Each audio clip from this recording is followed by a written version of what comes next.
জীবন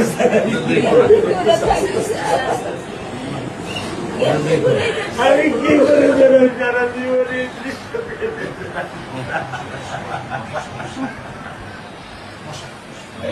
আমার এই দৃশ্য আমি কি দিয়ে পূরণ করবো? আমার মেয়ে শুক্রবার আমার সাথে মসজিদে নামাজ পড়ে, আমি নামাজ বাসায় পড়ি স্যার, কারণ ও আমার সাথে নামাজ পড়তে পছন্দ করে।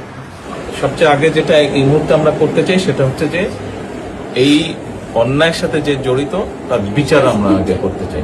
দুই নামাজ আমি ওকে নিয়ে স্যার আমার বাসায় পড়ি স্যার।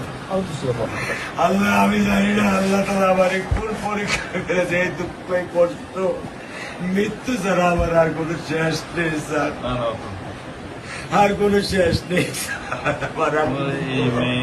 আপনার দায়িত্ব মাননীয় প্রধানমন্ত্রী নেবে, তো আপনাদেরকে শক্ত হতে হবে না, আপনার তো বড় মেয়েটা রয়ে গেছে, এখন তো ওর জন্য আপনাদেরকে শক্ত থাকতে হবে। স্যার সত্য কথা, আমি যখন ওকে ভ্যানে পাঠাই আমি খুব বল পাই, আমি কালকে বলে দিচ্ছি যে আমি আর ভ্যানে দিব না, তুমি প্রতিদিন ওকে রিস্কায় নিয়ে যাবো, রিস্কায় করে নিয়ে আসবো। আমি ক্লান্ত স্যার, 10 বছর বয়স থেকে স্যার অবহেলা পেতে পেতে পেতে পেতে স্যার আমি আর নিতে পারতেছি না স্যার। আল্লাহ আমার ভাগ্যে দিচ্ছে, আমি কি করতেছি কি করবো? ঘরের ব্যবস্থা মানে বলেছেন মেয়ের লেখাপড়া হবে, ধৈর্য ধরুন, ইনশাল্লাহ বিচার হবে খুব সংক্ষিপ্ত সময়, কারণ এর থেকে বেশি বলতে পারবো না, কারণ আদালতের বিষয় তো। আমরা চার্জশিট দেবো ইনশাল্লাহ এই 24 ঘন্টার মধ্যে। আমি সত্য কথা বলি,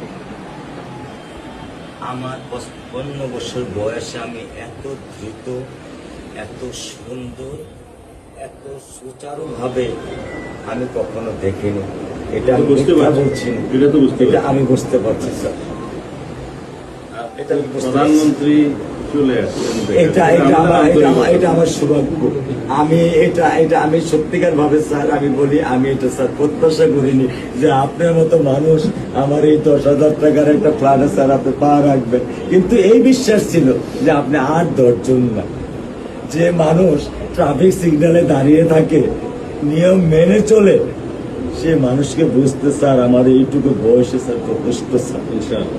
স্যার আপনি কি ধৈর্য ধরবেন? আমি ওকে কোনো নিয়ন্ত্রণ করতে পারতেছি না। আপনার সন্তানের এই অবস্থার জন্য যে দায়ী তার বিচার ইনশাল্লাহ হবে, সেটা শীঘ্রই হবে। আর মালিক যে আল্লাহ তাআলা মালিক, ওনার কাছে সাহায্য চাও, আল্লাহ রহম করলেন।